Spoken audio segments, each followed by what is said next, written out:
Hi, everyone. Welcome to today's webinar. We're really looking forward to our discussion today. We have James Hughes, Principal Software Engineer at Raspberry Pi, and we have Simon Burgess, Enterprise Business Manager at Raspberry Pi as well.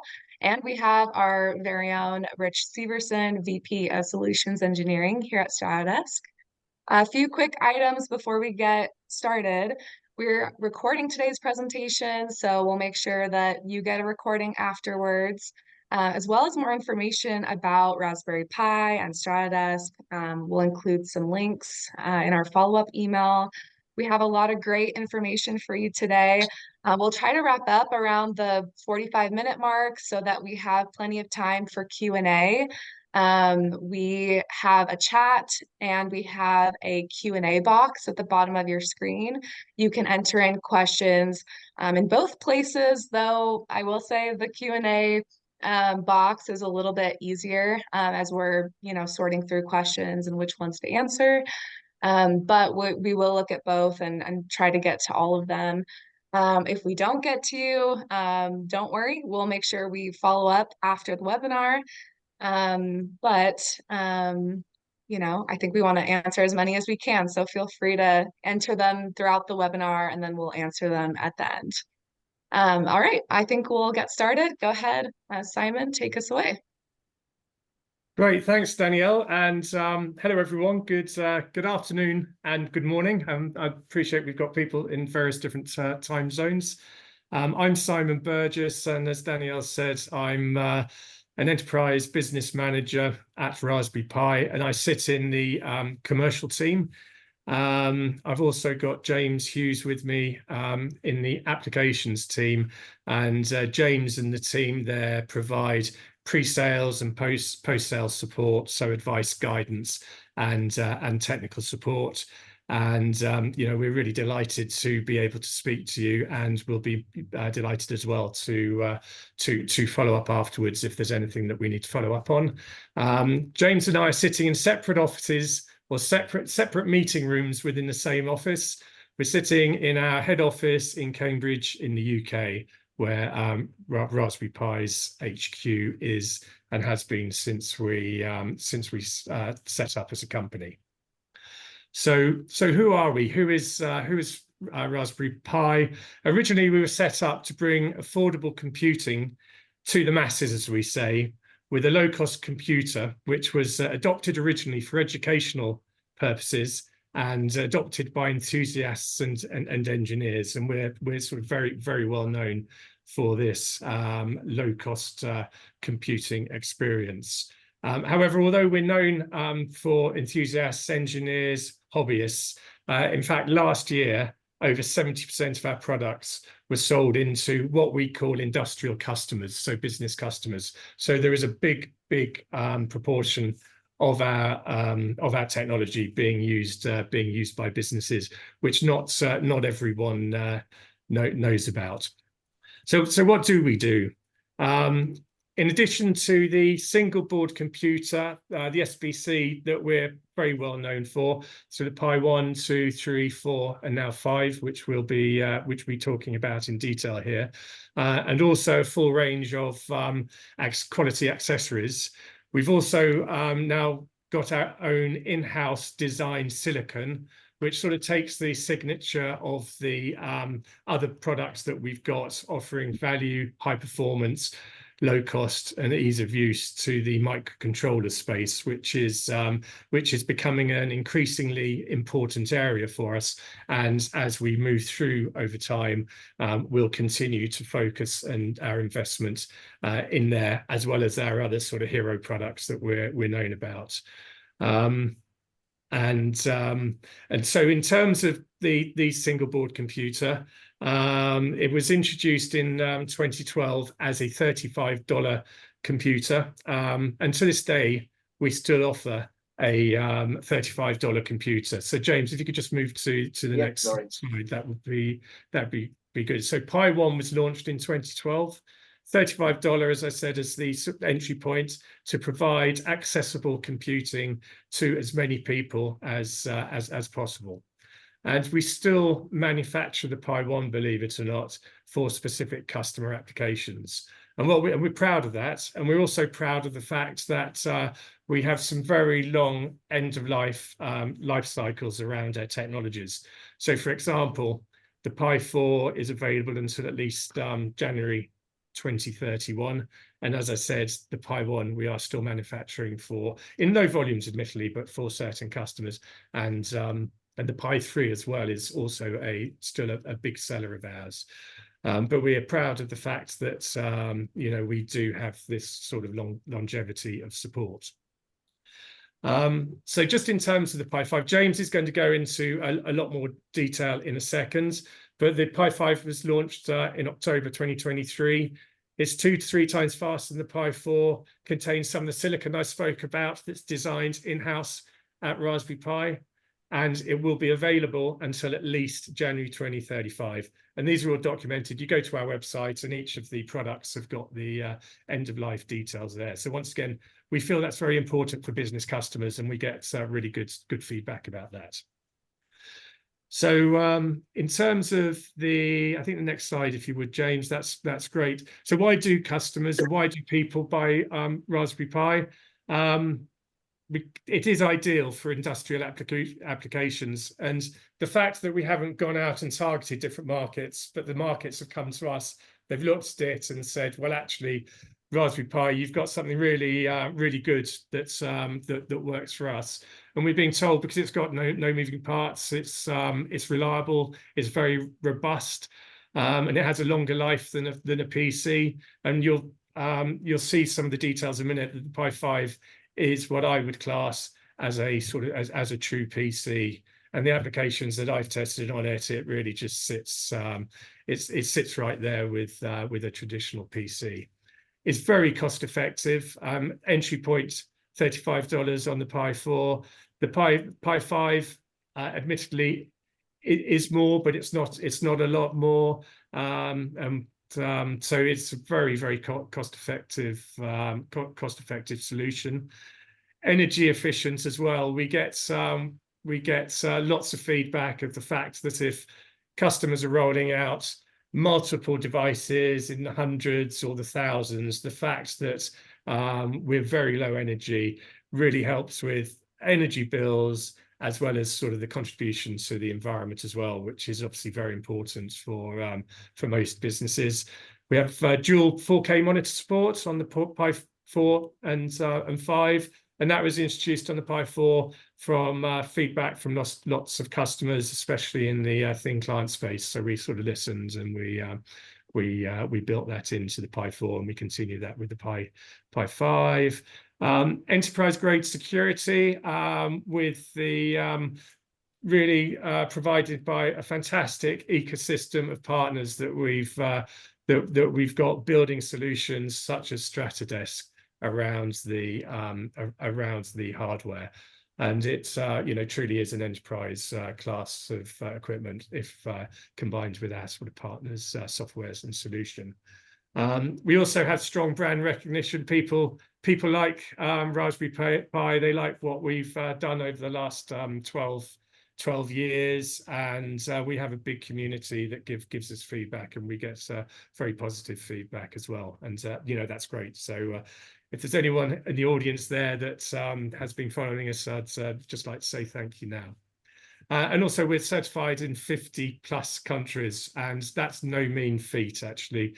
We're actually growing the compliance team at the moment, but every time we bring out a new product, we have to make sure that's compliant in all of the countries, as well as some of our accessories. But that's important as well, as we sort of as global customers speak to us, they want to make sure that they can take the technology and roll it out to all the regions. So those are some of the reasons why people like Raspberry Pi.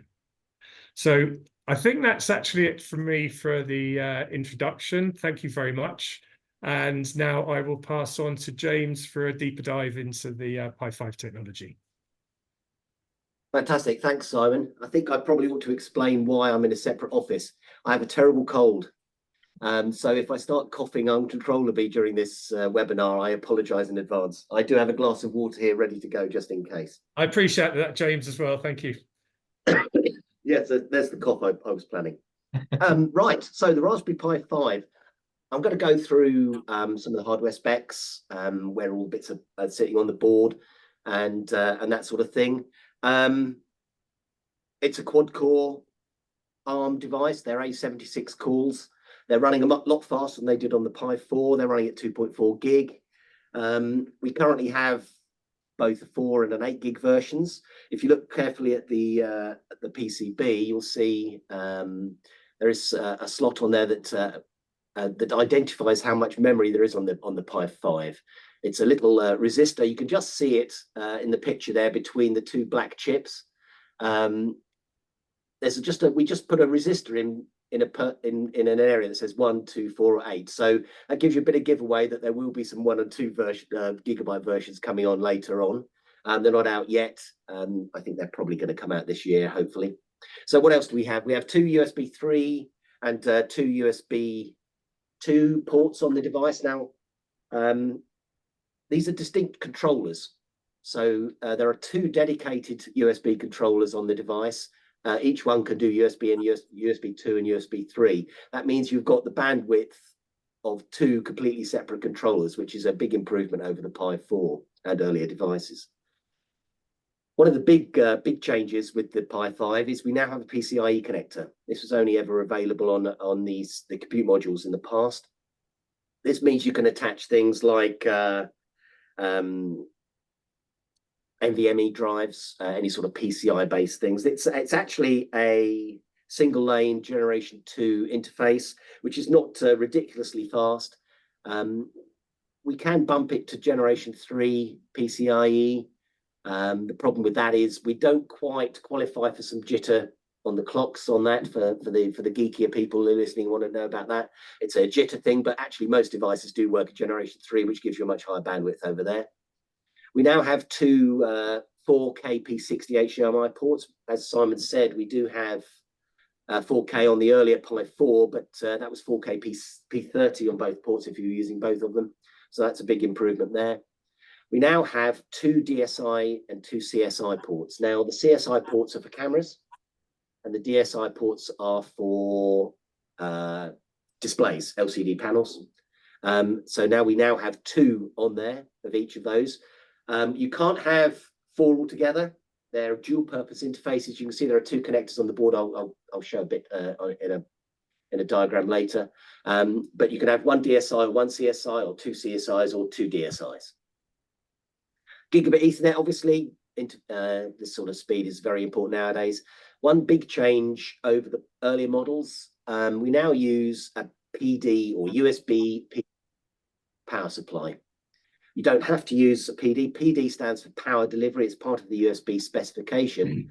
And the device will communicate with the power supply. And if the power supply can provide a higher output, it will negotiate that. And by higher output, in this case, is 5 volts, 5 amps, which is a little bit unusual. It's not a particularly common one, but we do make our own power supply, which adheres to this power delivery specification.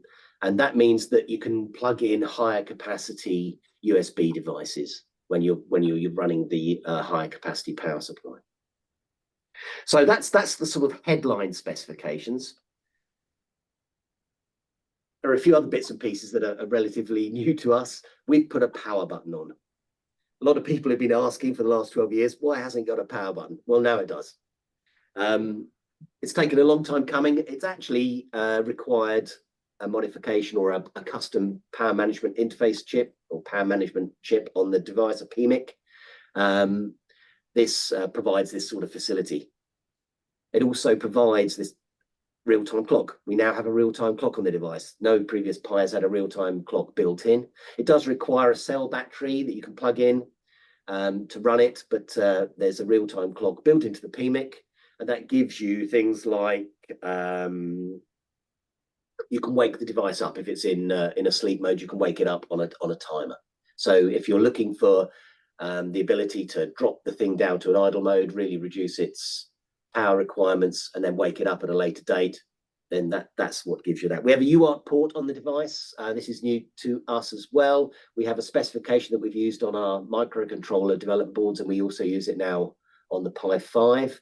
That can actually be switched from a UART to a debug or vice versa. So that's quite a sophisticated little thing if you're into debugging. And I'll say at this point that actually, as Simon says, the Pi 5 now makes an acceptable, actually quite good desktop. If I compare it with my i5 tower cased PC at home, it blows it away actually. So it's quite a beastie. So you can use it for software development, and in fact, it's very good for that sort of thing. So we also have an improved SD card speed. We've doubled the speed of the SD card interface. Those of you who are familiar with the Pi know that we use an SD card as basically a hard drive, or as for your storage. It holds your operating system. It holds all your data. So any improvement in there makes a big difference to overall performance.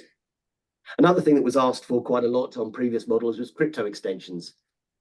These are hardware blocks built into the ARM cores to provide encryption acceleration. Tests on the Pi 4 showed that when you have an encrypted link, your bandwidth reduces quite dramatically because you have to do it in software. Now it's all done in hardware using the ARM-based crypto extensions, so you get a much higher performance on encrypted links, for example, over your Ethernet. Also on the board is a high-efficiency video codec. This is sort of H.265, and that will run at 4K P60. So if you've got videos, 4K videos, the HEVC decoder is what you do with that. A lot of people have noticed that actually we've removed 2 hardware decoders from the device. The H.264 decoder and encoder has now gone. It's actually, the hardware block was limited to 1080p, a 1080p 60 for decoder, 30 for encode, I think. But that's now, it's actually, the ARM cores are faster than the hardware block. And of course, if you're doing in the software, you don't have this hardware limitation of 1080p. So we can now decode H.264 at much higher resolutions just by running them on the ARM cores instead. It does use quite a bit of CPU power, but it's overall an improvement. Okay, so that's a quick rattle through the additional hardware specifications. Here's a bit of a diagram. We talked about all of these things. If you look, I don't know how close you'll be able to see it, but you can see where I talked about earlier, these resistors we put onto identified boards, 1, 2, 4, or 8 gigabytes. One of the big problems with the earlier models is you never knew how much memory was on them without turning them on. But now they come off the production line with a little resistor poked next to a bit on the silk screen that tells you exactly how much memory. This is something that's been requested by our resellers. When they get stuff come back, they know exactly what they're getting back. We now run this Broadcom 2712 processor. That's the big silvery thing in the middle there. You can see it now has quite a large heat spreader on it as well. The Wi-Fi is very similar to the Pi 4. And I'm just going down the left-hand column here. You can see where I've spoken about earlier, the PCI Express interface, the PCI interface, that's there, where the old DSI connector used to be. And then you can see the now legendary on-off button. I spoke about the PMIC. I said we had a custom-built PMIC. This is from a company called Dialog. This provides a lot of different voltages over the whole chip. And this, because we've been able to work with Dialog to give us this custom chip, we get the real-time clock, and we get a much higher capacity out of that PMIC than with previous models. So the power supply is very robust. You can see the UART connector I spoke about. You can see the power connectors. There's a little connector for the RTC battery, which we've spoken about. We now sell a button cell, a rechargeable button cell that just plugs into that. That button cell gives you about 2 or 3 months worth of power off power. So if the device is unplugged from the mains, it's no longer powered up, the battery will keep the real-time clock running for 2 or 3 months. So that will keep you, certainly in most situations, you're not going to be turning them off for that length of time. So there should be plenty of stuff there. You can see the 2 micro HDMI connectors. They're in the same place as they were on the Pi 4. So if we look to the right-hand column, we have the Raspberry Pi RP1 I/O controller. I'm going to talk about that in a bit more detail in a moment. We also have the fan controller. We now have a built-in fan plug. So, and we also provide a case that has built-in fan, or we have what's called the active cooler, which is a large heatsink that bolts onto the Pi and plugs into that. It's has a mapping, so as the device gets warmer, the fan will increase in speed. If you're running a device at full tilt all the time, we would recommend you have a fan on there. This is the first model where we would recommend that. They will be perfectly fine without the fan, but if they get hot, they throttle themselves to reduce the temperature. So if you want to get that ultimate performance, stick a fan on there. The active cooler is actually a lovely bit of kit. It just bolts in there, takes all the thermals away from the device, and it's almost silent actually. Although there is a fan on there, it's a very, very quiet device. And I've got one on my desk, and actually I don't hear it at all. So you can see the two big USB ports there, or the double stack. There's one over the other. Ethernet transceiver chip at a very jaunty angle. I think this is the first device where we've not had things lined up, but I think it's worth mentioning at this stage. I think you can see the tracking on the PCB here. This is an immensely complicated board. I think it's a 6 or 7 layer PCB with the tracks absolutely crammed in. It took quite some effort to fit everything on this board. In fact, the first versions were actually larger than the original Pis because we couldn't fit everything on. So there was a lot of work went into fitting everything on there. And you can see where we've relocated the two MIPI DSI CSI connectors at the bottom there, and the Arrow Ethernet hat connector will be these there as well between the two DSI connectors and Ethernet jack. We will be releasing a PoE hat at a later date. It's due this year, and it will provide the 5 volts, 5 amps that you need for a very solid high powered requirements. Okay, I did mention the RP1. Simon mentioned that we now make our own silicon. This is the RP1. Actually, this came out after the RP2. The RP2 was the microcontroller, the RP2040 actually, but its internal name was the RP2. And that's what's written on top of the chip there. But actually, this device was in development for quite some time. I think this is a 5-year development, something along those lines anyway. What this is it's like the Pinus in a way. The Pi's has quite a reputation. It's got the GPIOs and it's got this set of interfaces. And what we've done, we've moved those out of the SoCs, the ARM core based chip, the BCM2712, and we moved it onto our own silicon. We've designed this silicon from scratch. This is all in-house developed here at Raspberry Pi by our own ASIC team. And this provides the sort of the Pinus of a device. This is how we intend to do things in future. We'll be looking at these as you could plug this into a number of different SoCs, and it would make the device almost a Pi-like device. Again, a lot of hard work went into this chip. Like I said, it's about probably 5 years worth of development. And while they were doing that, they were also working on the 2040 as well. So yes, quite a hard-working ASIC team, which is ever expanding because there's always more chips to design. So what does that RP1 give us? Right, so it's connected to the SoC, the ARM cores, the BCM 2012 SoC by a 4-lane PCI device. So there's a huge amount of bandwidth to get data to and from the main SoC to the RP1 for the communications. It's what provides the gigabit Ethernet. It provides the USB host controllers. It provides the SD card I/O. In fact, we only use one port on there on the Pi 5. I think any future CM4 products will take more advantage of that. It also provides the low-speed peripherals, things like the SPI, the UARTs, the I2C, the pulse width modulation for audio, and the GPIOs and I2S for serial audio as well. So the PWM audio provides much higher quality audio than the previous models. So it's I can't pretend to understand what a Delta Sigma PWM audio actually means, but apparently talking to our audio guys, it's much better. And it also provides the 2 MIPI transceivers, the DSI and the CSI ports. There's also a video DAC on there. The retro gaming people and the people bringing old video games back to life really like this bit. So you have composite out on the device, so you can drive older style displays for people who like the sort of retro gaming scene and all this retro stuff that's so very popular nowadays. So that's a quick zip through the Raspberry Pi RP1. So what's the comparison like? We put a lot of effort into the Pi 5, but how much better is it? So we reckon, and well, it's not just us.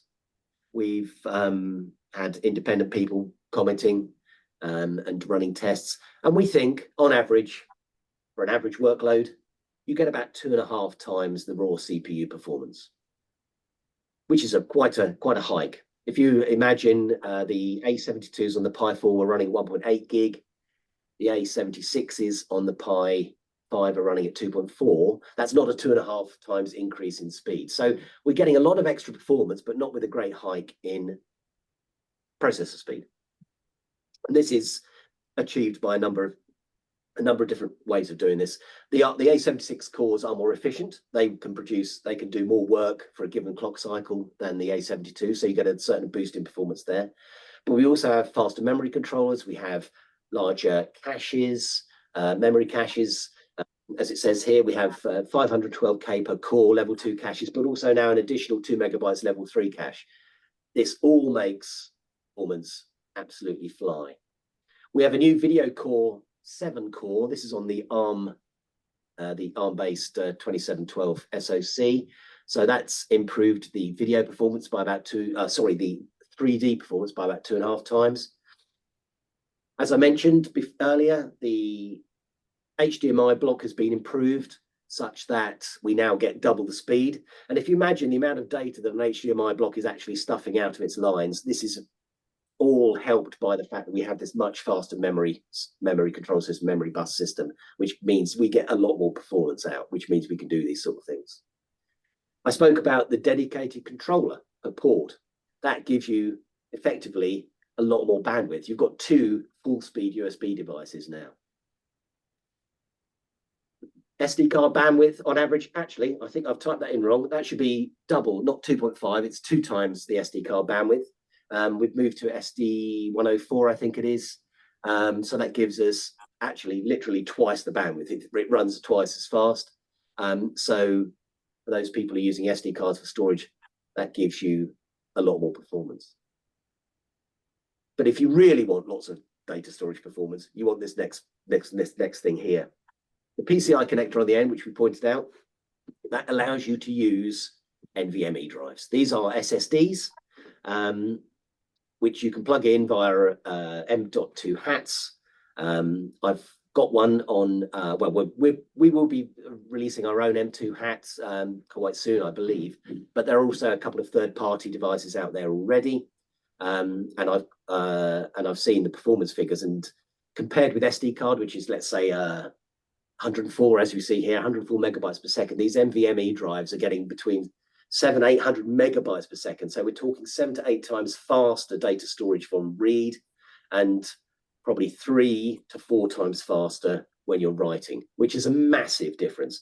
I mentioned earlier that my i5 desktop at home, when I'm running a browser, it's really quite slow. When I compare it with the Pi 5, browsing windows, bang, instantly up, instantly up, instantly up. It makes a massive difference. Even with the SD card, it's still fast, but with these NVMe drives, SSDs, the performance really is quite astounding. So what else have we been doing? That's a sort of very brief skip through the hardware side of things, but we've also been spending a lot of time and money on software. We've moved to a Wayland graphics backend instead of X11. Wayland is a relatively new system, but it's much more suited to modern processors, modern graphics acceleration. Windows X11 was originally developed 40 years ago, something like that, and it's reached the limit of what it can do with regard to modern acceleration. Wayland, and our particular implementation that we're using, which is called Wavefire, provides a much more accessible to hardware acceleration interface. It means we get tear-free windows. It means you get very fast scrolling. It means you get everything is faster in Wayland. But Wayland, if you've got an X application, an X application just won't work on Wayland. So there is what's called a translation layer. So if you do have X Windows applications, X Wayland provides this interface layer, which means that you've got a Wayland backend, but you've got an X Windows application. It will still run on the Pi, or in fact any Wayland implementation. Now, for those of you who don't want to move away from X11, we still support X11 on the Raspberry Pi 5. It's an option in Raspberry Pi config. And I know the Stratodesk guys are still using X11 in this situation, and it works fine. You've obviously got all the extra performance of the hardware. You just don't get that little bit extra from using the Wavefire backend. So what other things have changed? Discman X, those of you who are familiar with sort of the 2D graphics side of a Pi at a sort of raw level know that we used to use a thing called Discman X. This is it's been around for as long as Raspberry Pi have been in existence. It's a proprietary library that talks to the hardware via the firmware on the device, and we've moved away from that. It's worth saying at this point, I think, that we've been trying very hard to move away from proprietary interfaces, proprietary application interface APIs. So we're trying to get away from that, move to Linux standard APIs, and Discman X has been effectively replaced by DRM KMS. That stands for not digital rights management, but direct rendering manager, and KMS stands for kernel mode setting. These are the two standard Linux APIs that have replaced Discman X. We've also replaced our proprietary camera stack. We had a whole load of firmware-based camera stuff that meant that people couldn't really add their own camera modules. It required firmware which is all closed source. We've moved away from this closed source firmware now, and now we have a standard Linux application interface called libcamera. It's used in a number of different areas now. I think Android is starting to take it on as well, and that replaces our original camera stack. And we have new Python libraries and things like that that use libcamera to provide all the camera sort of features you need. The OpenGL stack on older models was proprietary again, and again we've moved to Mesa, which is a completely standard OpenGL implementation in Linux. That's been ongoing for quite a number of years. And we've moved away from OpenMax, which was an open standard, but not a particularly well-used one, and we've moved to the Linux v4L2 and FFmpeg stuff. So all of these efforts are to move away from proprietary firmware blobs, to move away from proprietary APIs, to get to a more standard Linux system.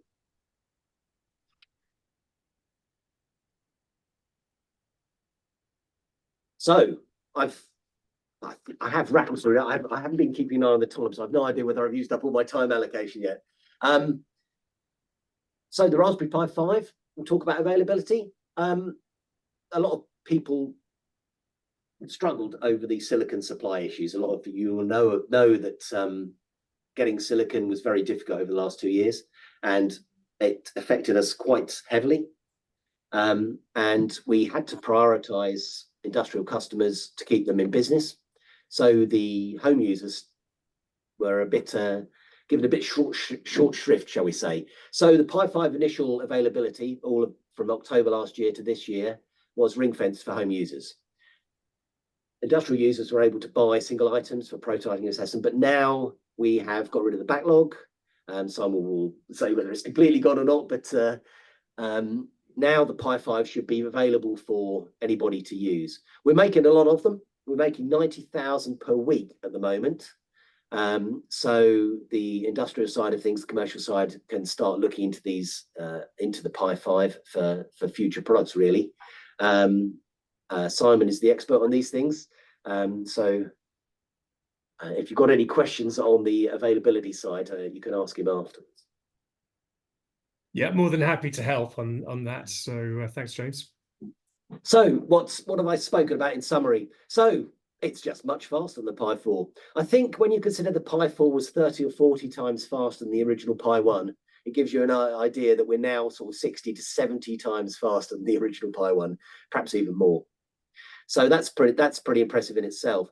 We're moving to more standard Linux APIs. This actually means more portable software. It means you can take a standard Linux application and run it almost without change, but may not even be almost. It may just work without change on a Raspberry Pi with acceleration, with cameras, with whatever you want.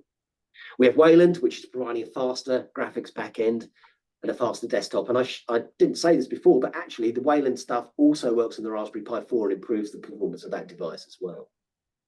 And the PCIe connector with NVMe drives makes for a very, very fast machine indeed. I think most people who've tried them with the NVMe drives have been really stunned by how quick the device is and what it can do. Browsing is fantastic. Video playback's pretty impressive. You can use Teams, you can use Google Meet, you can use whatever you like. And I think Rich might be talking about those in a few minutes. So I think that was my last slide. Yes, it was. So if you've got any questions, give us a shout after the webinar. But for the moment, I shall pass over to our friends at Stratodesk, who will give you a bit of a chat about their product.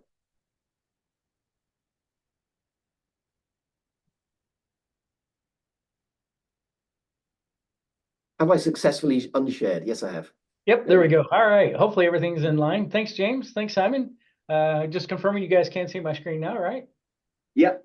Yeah. All right, very good. So, well, the migration to the Pi 5, Simon, James, it's actually quite impressive with the improvements. And obviously, we've Stratodesk worked with the Pi Foundation for the last 5-6 years, I think, since we first came to market with the Pi 3 solution. So, I think it's important for people to understand that, it's great having this hardware and having the capabilities of the Pi, but, the thing that we found is that people want to be able to standardize this, I guess, if you will, across the, for the enterprise, certainly for the utilization, So how do I make sure that my software is up to date? How do I make sure that I have version control? How do I know for compliance reporting that all of my devices that are out there, whether they be thin client type use cases or their IoT use cases, how do I know that they have the appropriate patches and those kinds of things?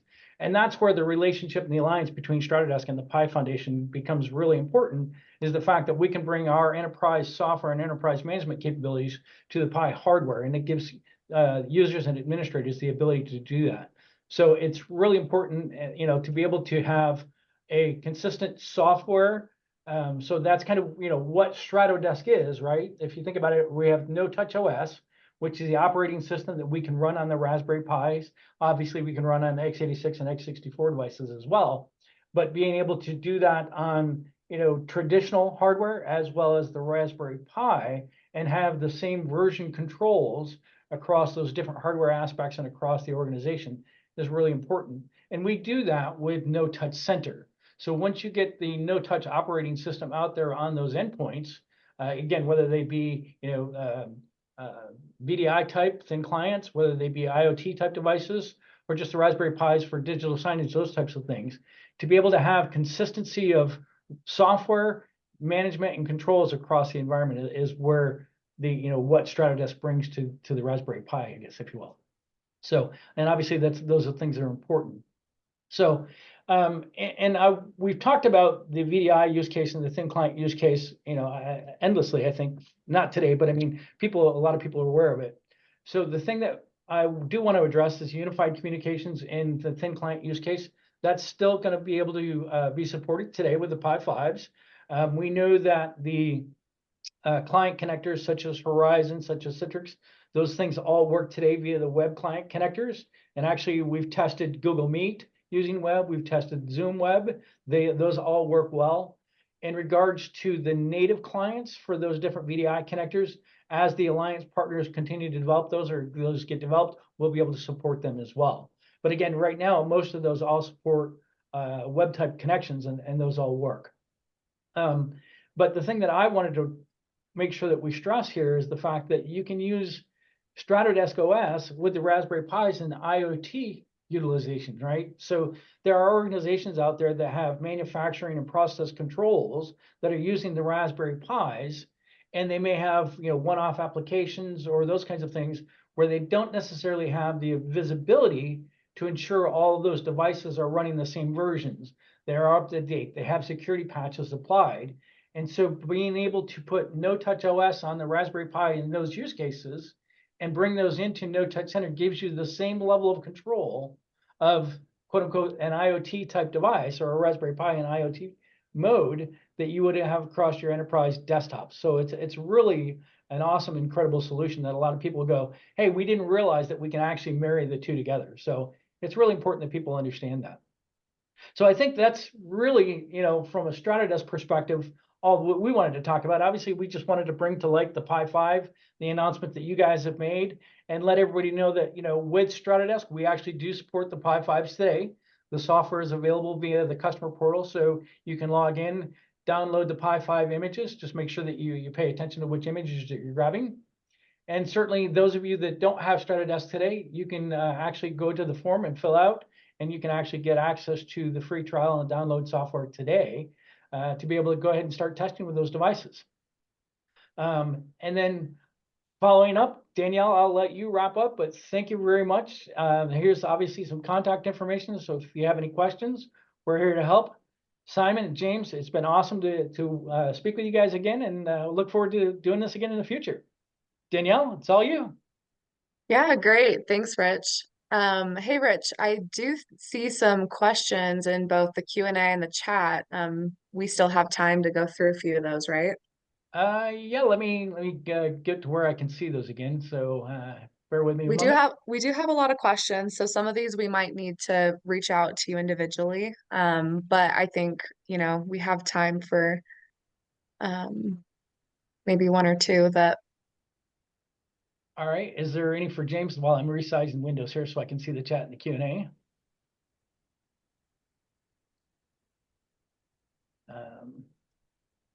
Let's see. Let me take a look here. Hi, is it possible to run iGel on the Pi 5? That would be a question for iGel, but I would tell you NoTouch OS is going to be a better solution. We buy NTOS clients from ClearCube. Will they be producing the Pi 5 thin client? I would let ClearCube answer that, and I would encourage you to go talk to them, but the short answer to that is yes. So will there be a successor to the RPI 400 based on the Pi 5? Simon, I'll let you answer that one. Right. We don't pre-announce anything, but sort of watch this space. That's a natural progression. So at some stage there will be.